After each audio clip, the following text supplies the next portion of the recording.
안녕하세요. 오늘은 글로벌 전자치료기기 허가 사례 및 규제 동향에 대해서 발표드리겠습니다. 와이브레인 이기원입니다. 잘 아시다시피 제약시장 중에 가장 큰 규모의 시장을 형성하고 있는 분야가 CNS 분야입니다. 그 중에서도 신경정신질환 약물은 아주 큰 시장을 형성을 하고 있는데요. 잘 아시다시피 R&D의 한계로 인해서 발전이 제한적인 분야입니다. 새로운 바이오마커가 등장하지 않고 있고 많은 제약사에서 새로운 파이프라인들을 축소하고 있는 추세입니다. 이런 기존의 한계들은 신기술의 등장에 따라서 제약사의 전략 변화로 이제 결과가 나오고 있는데요. 전자치료기기의 등장으로 인해서 이런 기술들의 라이센스 인을 하거나 아니면 새로운 임상기술의 개발에 몰두하거나 디지털 치료제를 포함한 또 이런 새로운 솔루션들의 이제 파트너십, 라이센스인, M&A 등을 강화하는 추세입니다. 이런 와중에 새롭게 등장하고 있는 기술이 이 전자치료기기입니다. 뇌의 화학적인 활동이 아니라 전기적인 활동을 조절함으로써 효과를 내는 기기인데요. 학술적으로는 뇌신경 자극이라고 하는 분야로 분류가 되어 있고요. 뇌의 전기 생리학적인 기능을 조절하고 특정 뇌 기능을 국소적으로 조절하기 때문에 기존 약물의 이제 화학적인 조절 대비해서 전신성 부작용이 덜 일어난다는 장점이 있습니다. 이런 뇌신경 자극, 전자치료기기 분야의 가장 대표적인 상용화 사례는 뇌신부 자극술입니다. 이분은 파킨슨병, 이센셜 트레머가 있으셔서 이 운동 조절이 어려우시고 보시다시피 이제 이런 손떨림 증상이 아주 심한 것을 보실 수가 있는데요. 운동 조절과 관련된 부위에 이제 두개골을 열고 전기 자극기기를 삽입을 하고 전기 자극을 켜는 순간 보시다시피 증상이 억제됩니다. 이런 눈으로 관찰 가능한 증상, 임상적으로 아주 직관적으로 이제 즉각적인 효과를 알 수 있는 서로게이트 바이오마커가 있는 이런 질환군부터 상용화가 시작되었습니다. 지금 영상을 보고 느끼시겠지만 사실은 이런 수술 기반의 기술들은 모든 사람들에게 쓰기는 어렵습니다. 저희에게 인지 저하가 있거나 우울감이 있거나 스트레스가 있다고 해서 두개골을 열고 이런 전기 자극기기를 체내에 삽입하는 것은 어려울 것입니다. 그래서 기존 약물의 효능이 제한적이고 임상적인 효능 효과를 직관적으로 볼 수 있는 이런 분야 먼저 상용화가 되었는데요. 뇌수술 기반의 전기 자극기기는 이제 말씀드렸던 이센셜 트레머 먼저 1997년에 상용화 되었고요.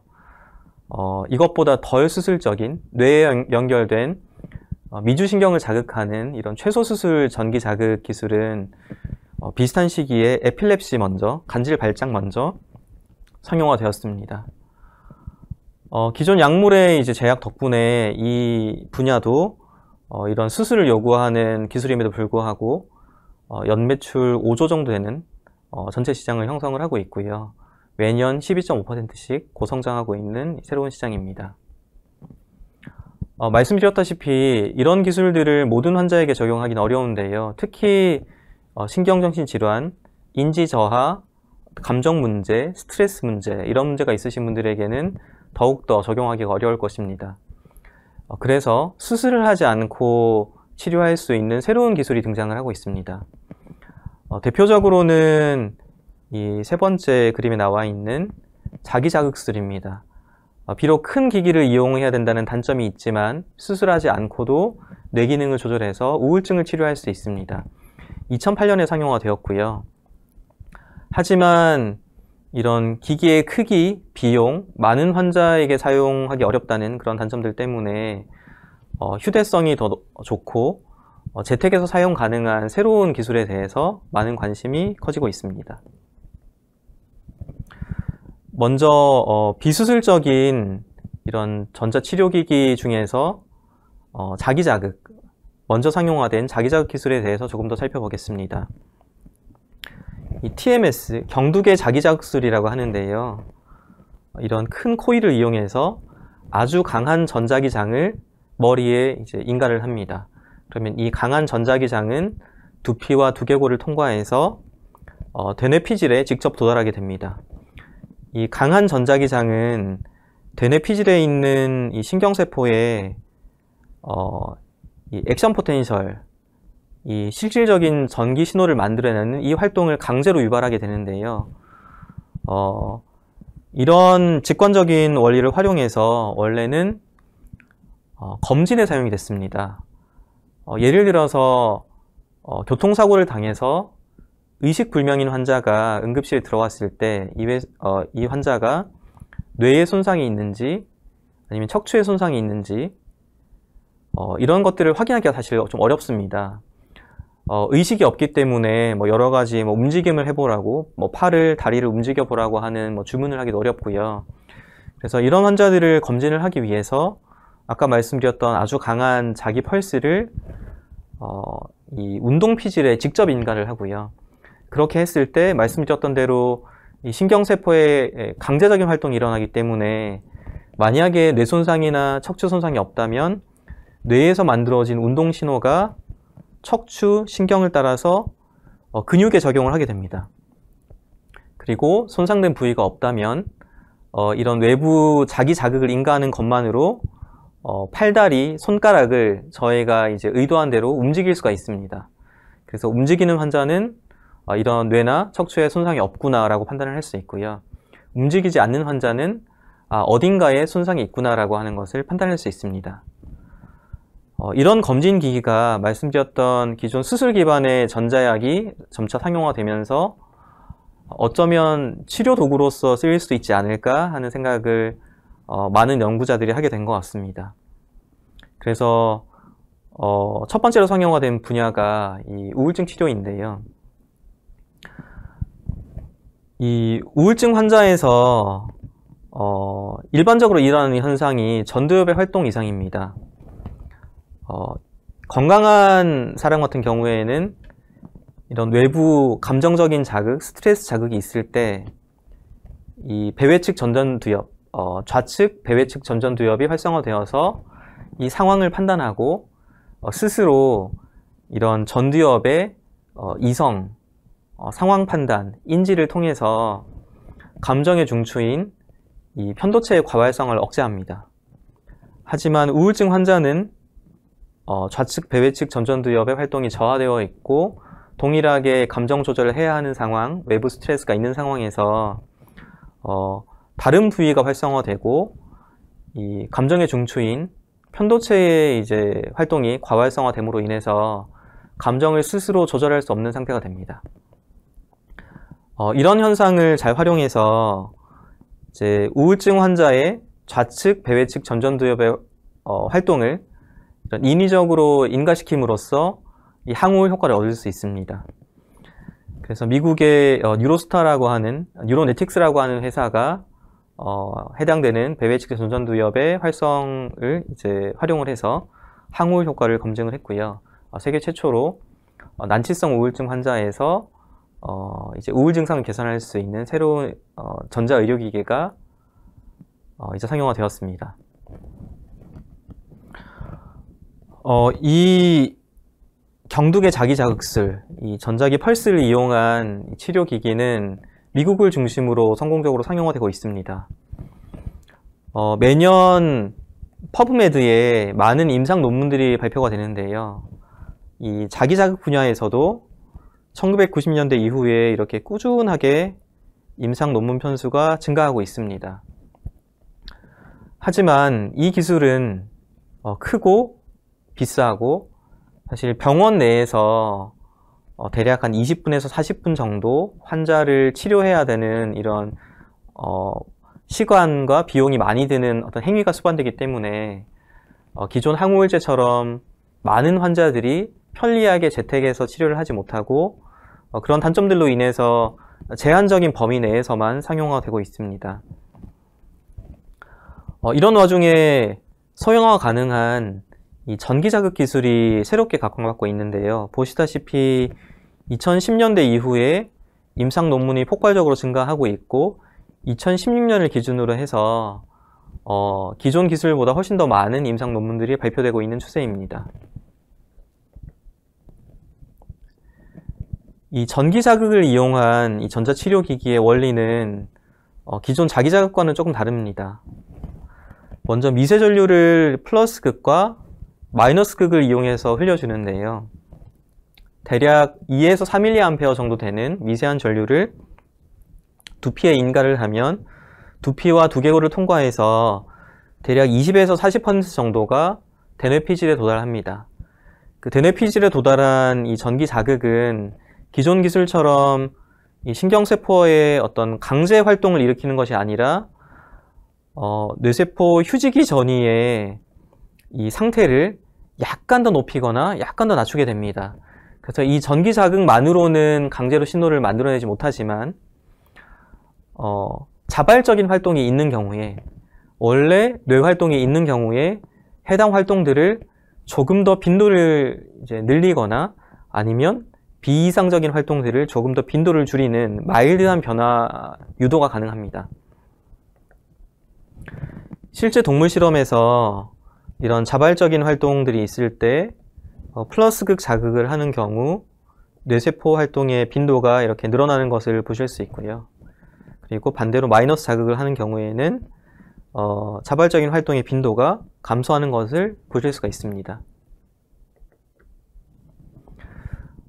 이런 직관적인 활동들을 인체 내에서도 이제 규명을 했는데요. 기본적으로 아까 말씀드렸던 자기 펄스를 이 운동 피질에 인가하는 경우에 기본적으로 이제 이 근육을 동작하는 모터 이복트 포텐셜이라고 하는 그 기준 신호가 있습니다.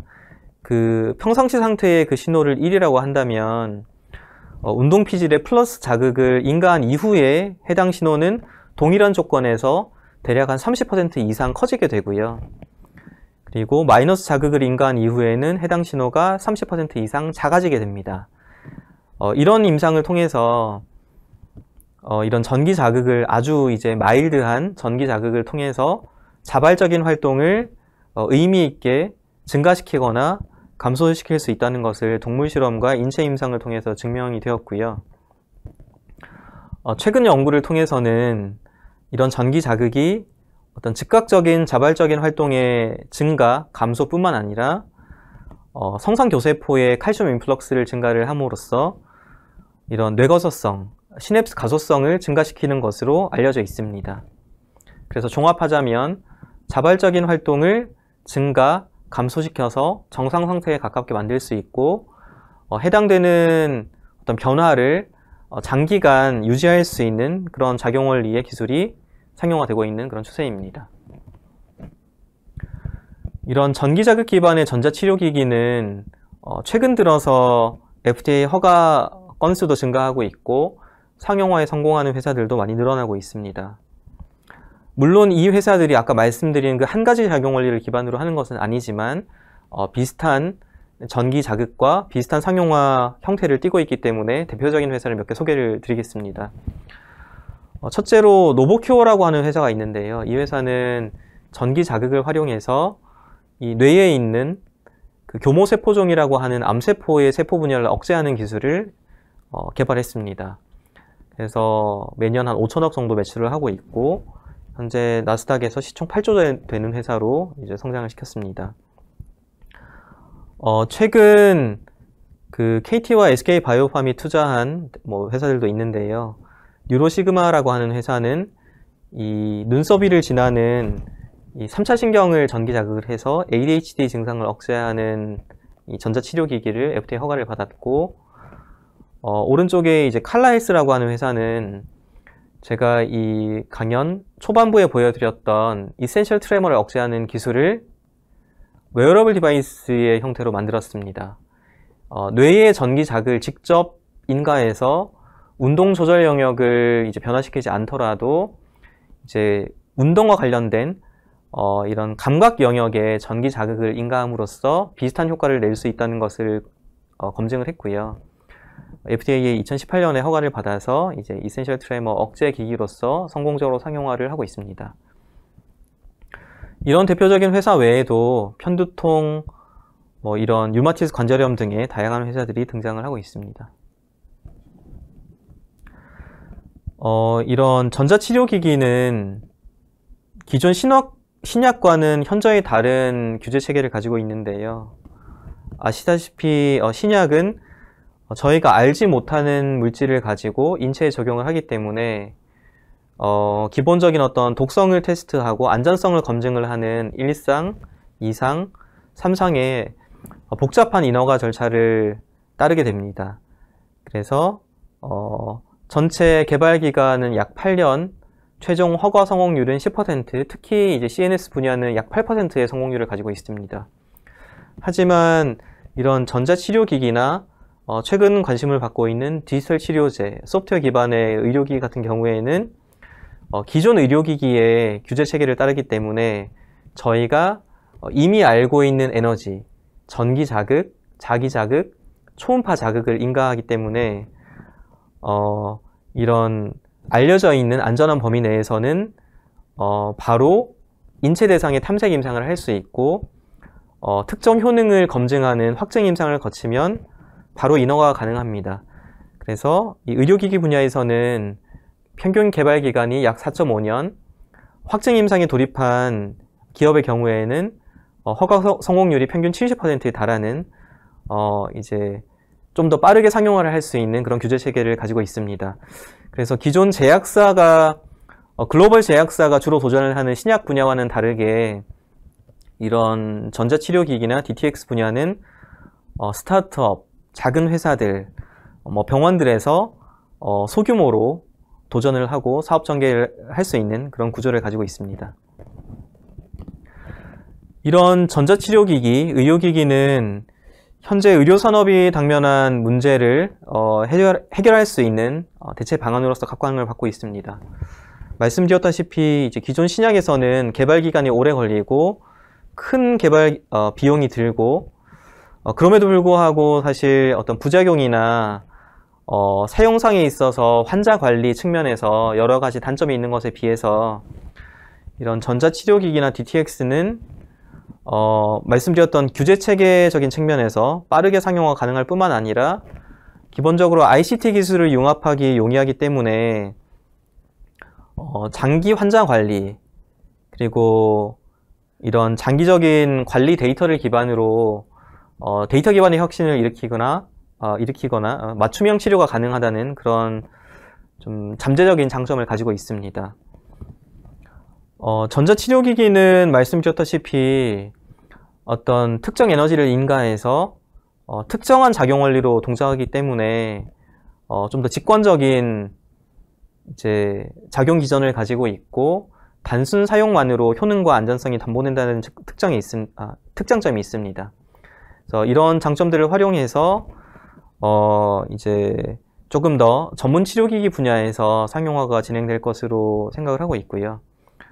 DTX는 기본적으로 인지행동 치료, 행동을 교정하거나 인지 상태를 교정함으로 인해서 변화를 유도하는 이런 치료법이기 때문에 행동 변화를 이끌어내는데 환자나 이런 보호자의 적극적인 동참이 필요하다는 단점이 있지만 훨씬 더 안전한 기술로서 소프트웨어만으로 효과를 낼 수 있기 때문에 그런 안전성과 확장성 측면에서 장점이 있을 것으로 기대를 하고 있습니다. 이런 새로운 기술들에 대해서는 국내외 정책들도 이런 새로운 기술들에 친화적으로 변화되고 있습니다. 많은 이런 포럼과 이런 기관들에서 차세대 기술로 이런 전자치료기기들을 다루고 있고요. 미국 NIH와 국내 과기정통부, 산자부, 보건복지부에서도 이런 새로운 기술들을 육성할 수 있는 법제도들을 이제 수립을 하고 있고 다양한 인큐베이션 연구 과제들이 등장을 하고 있습니다. 이런 전자치료기기 시장은 현재도 유의미한 시장을 형성을 하고 있지만 이 수년 내에 이 전체 시장 대략 한 30조에서 최대 한 60조 정도까지 형성할 것이라고 이제 포텐셜을 인정을 하고 있는 추세이고요. 예, 이런 유망한 분야에서 사실 뭐 많은 기술들이 등장을 하고 있지만 오늘은 최근 사례들이 어떤지에 대해서 조금 더 심도 있게 살펴보도록 하겠습니다. 특히 FDA 사례가 좀 중요할 것 같은데요. 아시다시피 그 FDA의 의료기기 분류는 국내와 아주 유사합니다. 리스크에 따라서 1등급, 2등급, 3등급으로 나눠지고요. 하지만 국내와 약간 다른 점은 이런 기존 분류 체계가 아니라 이 드노보라고 하는 제도가 있어서 기존과 비슷한 위해도 비슷한 작용 원리를 가지지만 새로운 적응증에 도전할 때 이런 1, 2, 3등급이 아닌 이제 조금 이제 어떤 새로운 제품이나 기업 친화적으로 좀 빠르게 인허가를 해주는 제도를 채택을 하고 있습니다. 그래서 새로운 기기인 경우에도 반드시 이 확증 임상, PMA라고 하는 이제 허가 임상만을 요구하는 것이 아니라 이 기기의 여러 가지 특징들을 살펴본 다음에 3등급 기기가 아닌 이제 2등급 기기나 1등급 기기로도 허가를 해주는 그런 추세를 보이고 있습니다. 이 드노보라고 하는 제도를 중점으로 해서 좀 최근 허가 사례를 살펴보려고 하는데요. 이 자마에 실린 이 논문을 살펴보시면 2011년부터 2019년까지 이 드노보를 통해서 허가된 새로운 치료기기에 대한 이런 임상 상태, 인허가 기준 이런 것들을 좀 살펴보실 수 있습니다. 하나씩 설명을 드리면 이 논문을 통해서 이 최근 수년간 허가된 드노보 의료기기 63건을 전수조사를 했는데요. 첫 번째 알 수 있는 이런 인사이트는 위해도가 낮고 생명 유지와 상관이 없는 디바이스 위주로 허가가 된다는 것입니다. 이 장점은 아까 말씀드렸던 이 의료기기 자체의 인허가 제도와도 이제 방향성이 일치하는 것 같고요. 그리고 이 드노보 제도의 어떤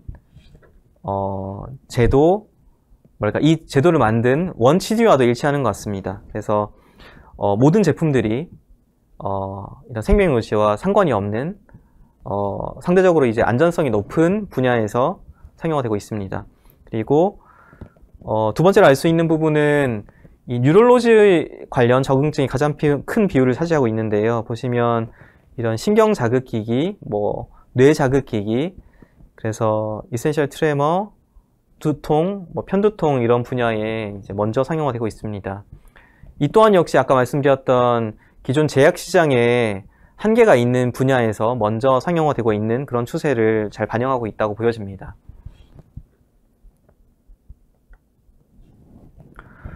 두 번째 알 수 있는 정보는 좀 임상적인 특징들입니다. 이 확증 임상을 한 건수가 54건이었는데요. 이걸 통해서 사실 모든 제품의 확증 임상을 요구하는 것은 아니다라는 것을 알 수가 있고요.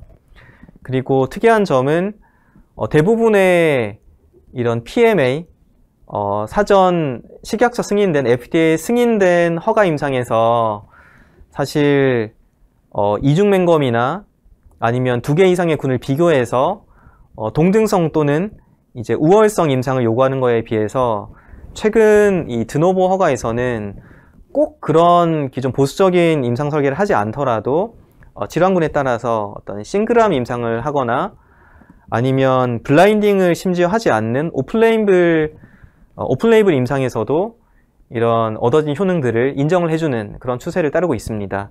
그래서 이런 것들 또한 기존 약물의 한계가 있는 분야에서 그리고 이런 의료기기의 안전성을 기반으로 해서 약간 효과가 제한적이더라도 임상 설계가 제한적이더라도 위해도 대비 이런 베네핏이 크기 때문에 먼저 허가를 해주고 시장에서 검증받게 하는 이런 좀 추세를 보이고 있습니다.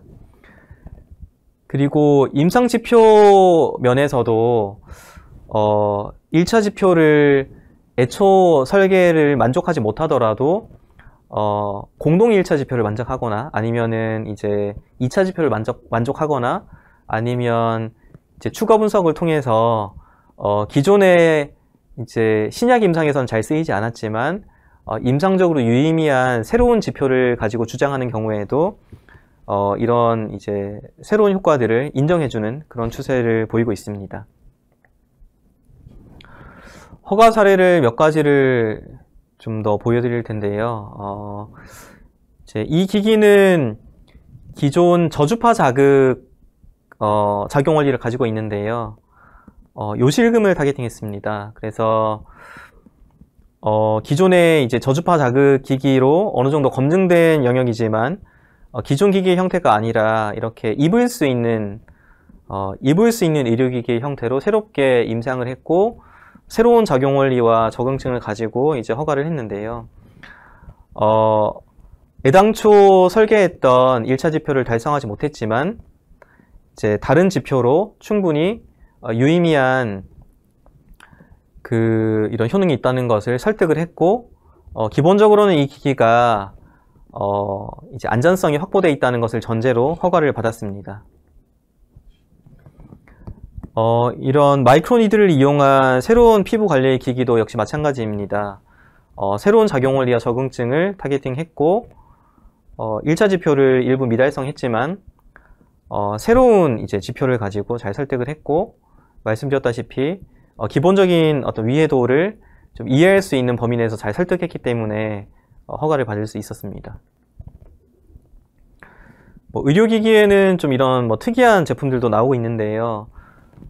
이런 캡슐 안에 수분을 흡수해서 팽창하는 하이드로젤 파우더를 삽입을 해놓고 이런 약물을, 사실 약물이라고 하기 좀 그렇고요. 이런 어떤 특정 소재의 의료기기를 반복해서 복용함으로써 이런 과체중이나 비만을 개선할 수 있다는 것을 이제 새로운 작용 원리와 적응증으로 주장한 회사가 있었고요. 역시 1차 지표를 미달성했지만 공동 1차 지표를 달성을 했고 2차 지표를 달성을 했고 사실 이제 안전성을 잘 설득을 함으로써 허가를 받았습니다. 이 기기는 전두엽을 냉각을 해서 이제 이런 과각성을 억제하고 수면을 개선하는 기기인데요. 사실 적응증을 원래는 이 불면증 개선으로 신청을 했었지만 1차 지표 미달성을 했고요. 하지만 이런 수면 단계 스테이지 1과 2에서 일부 지표를 개선할 수 있다는 것을 부분적으로 검증을 했고 그래서 해당 적응증에 제한적으로 이제 허가를 설득을 했습니다. 그래서 애당초 설계를 100% 만족을 못하더라도 이런 식으로 이제 안전성을 기반으로 이제 특정 적응증을 또 허가를 해준 사례들이 등장을 하고 있습니다. 비슷한 사례들로 이런 미주신경을 자극하는 이런 두통 치료기기도 상용화를 했고요. 그리고 역시 아까 말씀드렸던 이센셜 트레머 억제하는 기기도 완벽하게 임상을 성공시키지 못했지만 유의미한 임상 성과를 기반으로 허가를 받았습니다. 이런 회사들은 이제 새로운 임상 전략과 인허가 전략을 사용을 하고 있습니다만 허가를 받을 때 자사의 이제 기술을 보호하는 전략도 조금 다른 방식으로 적용을 하고 있습니다. 기존에 사실 정해져 있는 품목군들은 정해진 어떤 전기 기계적인 성능 지표만 만족을 하면 사실 새로운 기기들이 동등성 입증을 함으로써 이런 뭐랄까요, 좀 경쟁사들이 쉽게 시장을 진입을 하는 구조였는데요. 이런 드노보 제도에서는 사실 새로운 작용 원리와 새로운 적응증 그리고 새로운 기술 문서로 좀 허가를 받을 수 있는 특징이 있기 때문에 많은 회사들이 이런 새로운 임상뿐만 아니라 자사의 특허들을 이 기술 문서에 명시를 함으로써 동등성 입증을 좀 하기 어렵게 만드는 이런 새로운 좀 접근을 하고 있습니다. 그래서 이런 방식들이 네이처 바이오테크놀로지라고 하는 저널에 소개된 적도 있습니다. 그래서 이런 새로운 변화들도 참고하실 만할 것 같습니다. 그러면 이런 새로운 전자치료기기, 새로운 치료 솔루션이 등장을 했을 때 의료 시스템에 어떻게 활용이 될 수 있는지에 대해서 조금 살펴보겠습니다. 의료 시스템의 특징에 대해서 좀 살펴보려면 이 의료 시스템을 구성하고 있는 이 플레이어들에 대해서 좀 살펴볼 필요가 있는데요. 의료 시스템은 이 어떤 서비스를 받는 환자, 이 서비스 리시버가 있고 의료 서비스를 제공하는 주로 이제 의사나 병원이겠죠. 이런 프로바이더가 있고 가장 특징적으로는 이런 서비스를 제공하고 받는 사람들로만 어떤 서비스의 교류가 일어나는 것이 아니라 재정적인 역할을 독립된 기관, 독립된 역할을 하는 플레이어가 있다는 것이 가장 다른 시장과 다른 점입니다. 그래서 이런 재정을 보험회사 또는 특히 한국 같은 경우에는 정부가 담당을 하기 때문에 이런 점들을 잘 고려를 하셔야 이제 규제를 통과할 뿐만 아니라 시장 진입을 할 수 있다고 생각합니다. 이런 플레이어들의 역할에 따라서 사실 의료 시스템이 세 가지 유형으로 나뉘는데요. 첫 번째로는 이런 모든 서비스와 비용을 국가에서 담당을 하는 영국과 캐나다 같은 모델이 있고요. 한국처럼 의료 서비스 자체는 어떤 프라이빗 병원들, 이런 개인 클리닉들에서 제공을 하지만 비용을 국가에서 제공을 하고 어떤 비용에 수반된 의료 행위를 철저하게 통제를 하는 이런 내셔널 헬스 인슈런스 모델이 있습니다. 그러니까 한국과 일본이 대표적인 모델입니다. 그리고 이런 각각 플레이어들이 자유롭게 활동을 하는 프리마켓 모델이 있습니다. 대표적으로 미국이 있겠습니다. 이런 의료 시스템에 따라서 이제 뭐 국가가 이런 공적 병원을 운영하는지 아는지에 따라서 이런 공립 병원의 비율들이 달라지는데요. 한국은 아주 특이하게도 공립 병원의 비율이 아주 낮으면서도 공적 어떤 비용을 아주 크게 억제를 하는 아주 특이한 모델을 가지고 있습니다. 이런 보험에서 일반적인 의료 행위를 정의를 하고 비용을 통제를 함으로써 가능한 이런 현상인데요. 대표적인 좀 지표들, 의료 지표들, 현상들을 좀 살펴보면 다음과 같습니다. 첫 번째로는 그 인구당 의료 비용을 좀 살펴보면 프리마켓인 미국이 가장 높고요. 한국은 말씀드렸던 대로 어떤 의료 행위와 비용을 통제함으로써 의료 비용이 가장 낮은 국가 중에 하나로 자리 잡고 있는 것을 보실 수 있고요. 그리고 어떤 의료 시스템의 효율, 어떤 퍼포먼스를 뭐 단정적으로 말씀드릴 수는 없지만 가장 대표적인 지표들을 좀 더 살펴보면 진료 횟수 측면에서 미국은 많은 비용을 내고도 의사를 이제 진료를 하기가 좀 어려운 나라지만 한국은 이런 다른 국가들 대비해서 현저하게 진료를 이제 보기 쉬운 나라임을 보실 수 있습니다. 그리고 결과적으로 이제 어떤 의료적인 성과가 나오는지를 보면 또 역시 모든 걸 대표할 수는 없지만 대표적인 의료 시스템의 지표 중에 하나인 영유아 사망률을 보실 때 한국의 영유아 사망률이 이런 미국이나 다른 국가에 비해서 현저하게 낮음을 보실 수 있습니다. 그래서 전반적으로는 이제 비용 대비 효용성이 굉장히 좋은 시스템이라고 판단할 수 있을 것 같습니다. 하지만 이런 비용 대비 효용성뿐만 아니라 다른 문화적인 요소들도 좀 보여지고 있는데요. 왼편에 보시면 대표적인 병원들의 베드 수를 표시를 해놨습니다. 뭐 2,700베드, 2,500베드 아주 큰 병원들이 많이 있는 것을 보실 수 있는데요. 오른쪽에 미국의 대표적인 병원들과 비교해 보더라도 한국이 병원의 규모가 아주 큰 것을 보실 수 있습니다. 그런데 더 놀라운 사실은 이 왼쪽에 이 한국 병원의 베드 수는 이 서울이라고 하는 한 도시의 병원들만 나열을 한 것이고요. 오른쪽은 미국 전역에 있는 병원의 베드 수를, 대표적인 병원의 베드 수를 표시한 것입니다. 한국이 문화적으로 이런 거대한 병원들을 좀 밀집해서 많이 가지고 있다는 걸 보실 수가 있고요. 그리고 의료행위 측면에서 살펴보시면 여기에 일반 출산과 이 제왕절개술 비용과 선택 비율을 이제 여기 나열을 해놨는데요. 한국의 경우에는 의료 비용이 저렴합니다. 일반 출산도 저렴하고 제왕절개술도 저렴합니다. 근데 이제 제왕절개술이 2배 비싸죠. 그런데 보시면 제왕절개술의 선택 비율이 아주 높습니다. 그런데 이스라엘의 경우에는 보시다시피 일반 출산과 제왕절개술이 가격이 비슷합니다. 하지만 제왕절개술이 선택 비율이 아주 낮죠. 미국의 경우에는 제왕절개술이 어마어마하게 비쌉니다. 하지만 선택 비율이 매우 높습니다. 그러니까 이렇듯이 어떤 의료시장은 비용 대비 효용성만으로는 좀 표현하기 어려운 병원의 규모, 어떤 의료 행위의 선택 이런 측면에서 문화적인 요소가 있음을 알 수가 있습니다.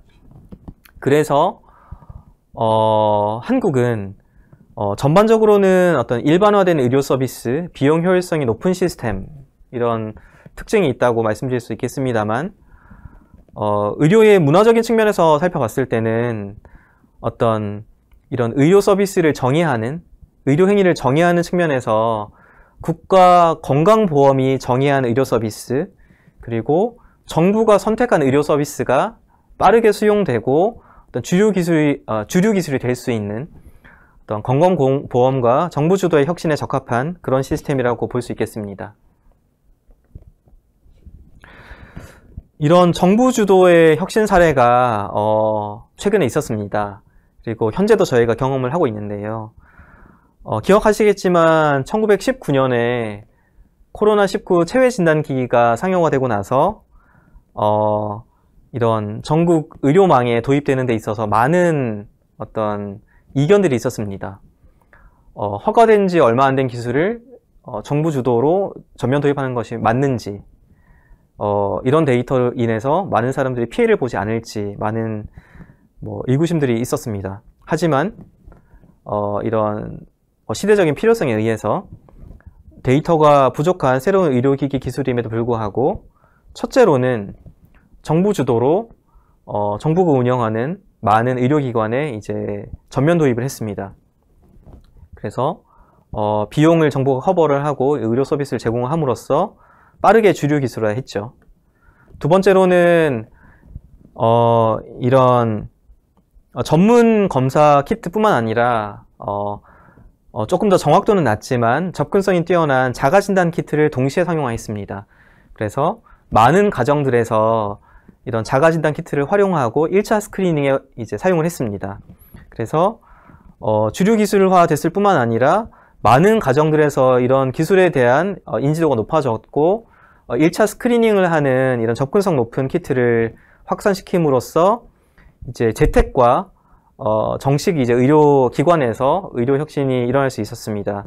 그리고 초반에는 이런 데이터가 부족했지만 짧은 시간 내에 글로벌에서 가장 빠르게 데이터를 확보를 함으로써 자가 진단 키트와 그리고 이제 이런 의료기관에서 제공하는 이런 진단 서비스 측면에서 가장 뛰어난 경쟁력을 가지게 됐습니다. 그래서 결과적으로는 한국의 이런 코로나19 어떤 스크리닝, 진단, 사후 관리에 대한 전반적인 어떤 의료 시스템의 신뢰도가 높아졌을 뿐만 아니라 수많은 자가진단 키트 기업과 이런 전문 진단 키트 기업들이 생겨나게 했습니다. 이런 최근의 혁신 사례들을 전자치료기기에서도 잘 활용할 필요가 있을 것 같습니다. 국산 전자치료기기에 최근 인허가 사례들이 등장을 하고 있는데요. 인허가 사례를 소개시켜드리면 다음과 같습니다. 이런 조그마한 환자들이 쉽게 사용을 할 수 있는 전자치료기기 모듈을 중심으로 상용을 하고 있는데요. 이 기기에 허가받은 적응증을 탑재를 할 수 있습니다. 예를 들면 우울증 허가받은 적응증을 이제 클릭을 하면 이 기기 내에 이제 우울증 파형이 탑재가 되고요. 예를 들어서 편두통 파형을 이제 클릭을 하면 이제 편두통 파형이 탑재가 됩니다. 그리고 예를 들어서 이 기기를 환자가 하루에 30분 한 번만 쓰셔야 하고 향후 6주간 사용을 하셔야 된다고 하면 해당되는 프로그램을 입력을 하면 마치 전자처방전처럼 이 기기 내부에 입력이 됩니다. 이렇게 입력된 처방은 환자가 이제 스스로 기기를 재택에 가져가셔서 자가 적용을 하실 수 있고요. 머리에 이 기기를 착용을 하고 스위치를 켜면 자동으로 착용 상태를 인식을 하고 이 전기 자극을 인가를 하게 됩니다. 그래서 환자는 이 기기를 가져가고 매일 반복 사용하는 것만으로 효과를 보실 수 있습니다. 이런 새로운 전자치료기기는 사용적인 측면에서 기존 약물과 같이 손쉽게 쓸 수 있을 뿐만 아니라 사실은 병원만 방문하고 재택에 가져와서 쓰실 수 있기 때문에 조금 더 편의성이 증대될 수 있고요. 그리고 기존 약물에서는 제공하지 않았던 이제 오남용, 한 번에 약물을 드신다든지 아니면은 사용하지 않으셨을 때 관리할 수 있는 그런 기능들을 이런 시스템을 통해서 제공하기 때문에 조금 더 높은 수능도 이제 조금 더 이제 환자의 어떤 사용상의 관리를 더 잘할 수 있다는 장점이 있습니다. 그리고 이런 모든 사용 이력들은 이런 기기를 통해서 시스템에서 이제 일원화되어서 관리가 되고 병원에서 직관적으로 관리를 할 수 있기 때문에 얼마나 잘 사용하신 분이 증상이 좋아지시는지 좀 덜 사용하신 분이 어떻게 증상이 좀 안 좋아지시는지를 관리할 수 있고 이제 기존 약물 대비해서 궁극적으로는 증상 관리적인 측면에서도 장점이 있을 것으로 기대를 하고 있습니다. 이런 새로운 전자치료기기를 인허가하기 위해서 다양한 임상들을 진행하고 다양한 연구 결과들을 발표를 했습니다. 대표적인 연구 결과 중에 하나는 이 안전 가이드라인인데요. 하버드 의대와 함께 공동 연구를 해서 전기 자극을 적용하는 기존 FDA 허가기기 1200건을 전수조사를 했고요. 새로운 전기 자극을 소아에 그리고 성인에게, 비만인에게, 노인에게 적용을 했을 때 잠재적인 위해 강도, 전류 밀도가 기존 허가받은 의료기기 대비 얼마나 커질 수 있는지에 대해서 연구를 했습니다. 이런 연구를 기반으로 해서 결론적으로는 2에서 3mA 정도 이내에서는 기존 허가받은 의료기기와 비슷하거나 더 나은 안전성을 가질 수 있다는 것을 이제 학술적으로 이제 근거를 기반으로 논문으로 발표를 했고요. 그리고 이런 소아, 그리고 노인, 다양한 이 피해자에게 적용을 했을 때 발생할 수 있는 잠재적인 위해도에 대해서 모두 리스트업을 하고 이런 의료기기의 경고문 또는 처방 기반의 기기로 이제 쓰일 수 있도록 가이드라인을 정립을 했습니다. 그리고 이런 기본적인 안전한 범위를 정의를 한 이후에는 다양한 적응증의 임상을 진행을 해왔는데요. 특히 이 우울증, 주요 우울 장애의 우울 증상 개선 분야에서는 다양한 다기관 임상을 진행을 해왔습니다. 대표적인 결과를 소개를 해드리면 저희 첫 번째 다기관 임상에서는 그 항우울제와 비교 임상을 진행을 했습니다. 그래서 주요 우울 장애 환자 30점, 평균 점수 30점 이상인 환자들에게 항우울제를 복용을 하면서 가짜 기기를 썼을 때 6주 이후에 이제 이만큼 증상 완화가 되는 것을 관찰을 했고요. 동시에 진짜 전기 자극을 인가하는 치료기기, 그리고 이제 동시에 가짜 약물을 복용을 해서 이중 맹검을 한 상태에서 6주 이후에 비슷한 우울 개선 효과를 보일 수 있는 것을 이제 확인을 했습니다. 이런 임상을 더욱더 발전시켜서 이 전자치료기기를 환자가 재택에서 장기간 자가 적용했을 때 실질적인 효능이 얼마나 될지, 안전성이 얼마나 다를지에 대해서도 임상을 했습니다. 그래서 이 두 번째 다기관 임상에서는 이 분야 최초로 주요 우울 장애 환자가 재택 자가 적용하는 프로토콜로, 그리고 2주에 한 번씩만 병원 방문을 하는 프로토콜로 이제 확정 임상을 진행을 했습니다. 이 경우에 환자가 재택 자가 적용을 하더라도 6주 이후에 57.4%라고 하는 높은 관해율, 높은 효능을 보이는 것을 이제 관찰을 했고요. 그리고 프로토콜 준수군에서는 조금 더 높은 효능인 62.8%의 관해율을 보이는 것을 관찰을 했습니다. 그래서 이런 확증 임상을 통해서 안전성과 이런 효능을 검증을 했고, 해당되는 정보들을 모두 이제 시판허가에 반영을 했습니다. 그래서 말씀드렸다시피 저희가 이런 주요 우울 장애, 우울증 환자가 재택 자가 적용하는 경우에 높은 효능이 나올 수 있다는 것을 시판허가 문서에 반영을 한 최초의 제품으로 이제 상용화를 진행을 하고 있고요. 지난 6월 1일에 저희가 신의료기술 유예를 통해서 비급여 고시가 나왔습니다. 그래서 이제 실제 우울증 환자 치료를 위해서 적용이 시작되고 있고요. 비슷한 시기에 이런 대표적인 학회를 통해서 이런 전자치료기기의 주요우울 장애 환자군에서의 치료 지침이 발간이 되어서 좀 더 이제 많은 다양한 환자군들에서 어떻게 적용을 하는 것이 바람직한지 의료계에서도 이런 정식 가이드라인으로서 이제 발표를 하고 활용이 확대되고 있는 그런 상황입니다.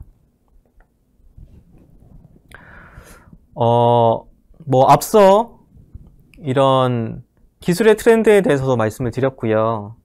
그리고 새로운 전자치료기기가 병원뿐만 아니라 기존 약물 시장인 재택치료에도 활용될 수 있다는 것을 말씀을 드렸고, 그리고 그런 새로운 분야에서 드노보라고 하는 새로운 제도를 통해서 60개 이상의 기기들이 등장을 하고 있고, 그런 기기들이 현재의 어떤 병원 시장, 정부에 의한 여러 가지 이제 규제 절차, 정식 의료 서비스, 그리고 이제 어떤 보험에 의한 어떤 주류 기술화, 이런 것들이 이제 큰 영향을 미칠 수 있고, 그런 것들을 모두 고려해야 이제 어떤 성공적인 서비스가 될 수 있다고 말씀드렸는데요.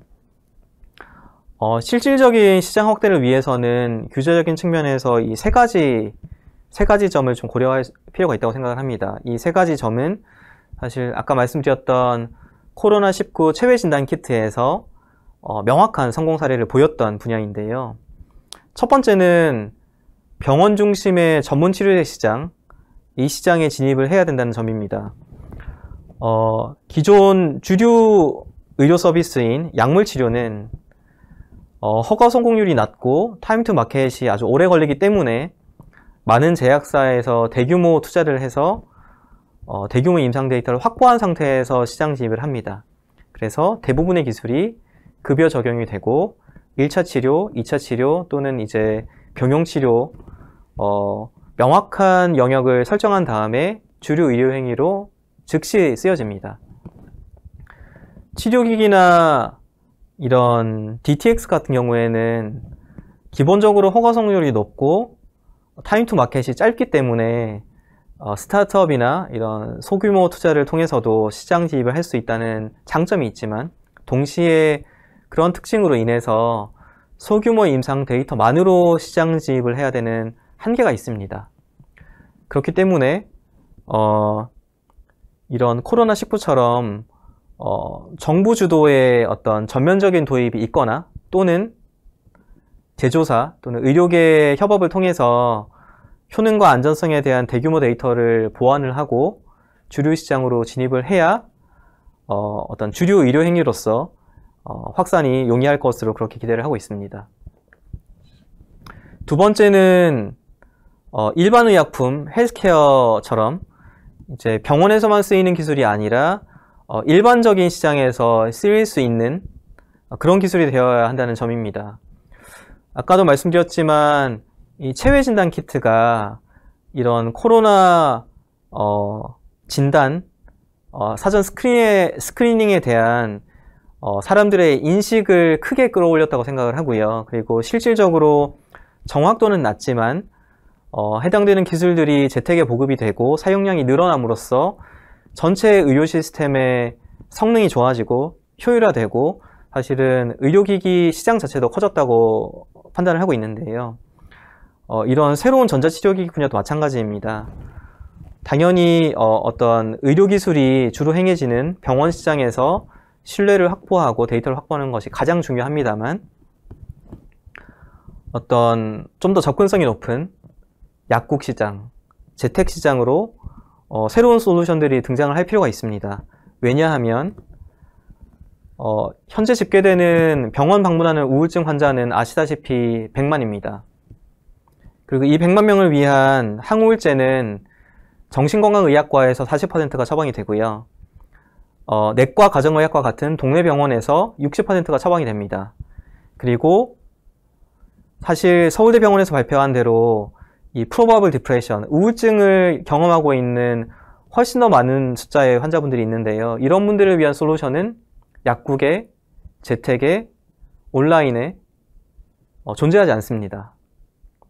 그래서 이런 기술이 등장을 하고 보급이 되어야만 우울증에 대한 인지도를 높일 수 있고 일상생활적으로 스크리닝을 하고 더 많은 분들이 뇌과과정의학과에, 더 많은 분들이 정신건강의학과에 방문을 하고 더 효과적으로 치료를 할 수 있다고 생각하고 있습니다.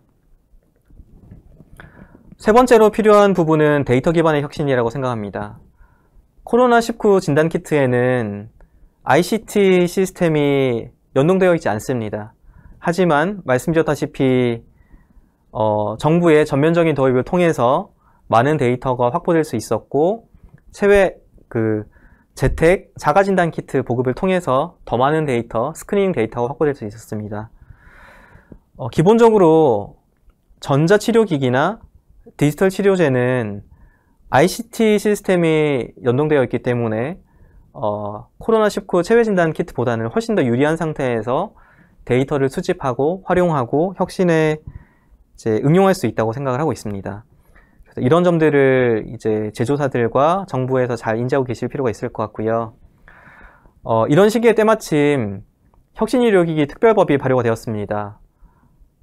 빠른 인허가, 보험급여 적용을 통한 이런 주류 기술화 뿐만 아니라 임상 현장에서의 이런 데이터, 리얼월드 에비던스를 활용해서 적응증 확대를 하거나 이런 보험 수과에 적용하는 등의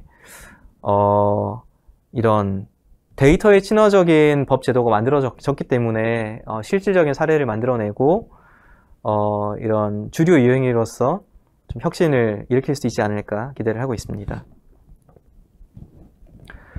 네, 종합하자면 다음과 같습니다. 전자치료기기는 수술 기반의 치료기기로 의미 있는 시장을 형성하고 있지만 비수술 재택치료기기로 최근 진화를 하고 있고 새로운 FDA 이제 인허가 제도를 활용해서 안전성 위주의 조금 더 이제 인허가가 용이한 새로운 제도들이 인정을 받는 그런 사례가 증가를 하고 있고 많은 경쟁사들이 나오고 있습니다. 아마도 이제 국내 규제기관들도 이런 변화들을 다 인지하고 계실 것으로 생각을 하고 있고요. 국내에서는 이미 주요우울 장애, 우울증 증상 개선, 우울증 치료기기가 먼저 상용화되어서 시판허가, 그다음에 이제 비급여, 치료 가이드라인 발간 등의 새로운 사례들이 등장을 하고 있습니다. 이런 사례들을 잘 벤치마킹을 하면 유사한 사례들이 훨씬 더 빠른 시일 내에 많이 나올 수 있다고 생각을 하고요. 상용화 관점에서 더 큰 의미 있는 혁신을 위해서 이런 임상 근거 창출을 통한 주류기술 진입, 그리고 약국 시장, 그리고 개인용 치료기기 시장으로의 어떤 제품 확대, 그리고 데이터 기반의 경쟁력 확보까지 모두 고려할 수 있다면 아마도 코로나19 체외진단기기 같은 혁신 사례가 또 등장할 수 있지 않을까 기대를 해봅니다. 이상 오늘 강연 마치겠습니다. 감사합니다.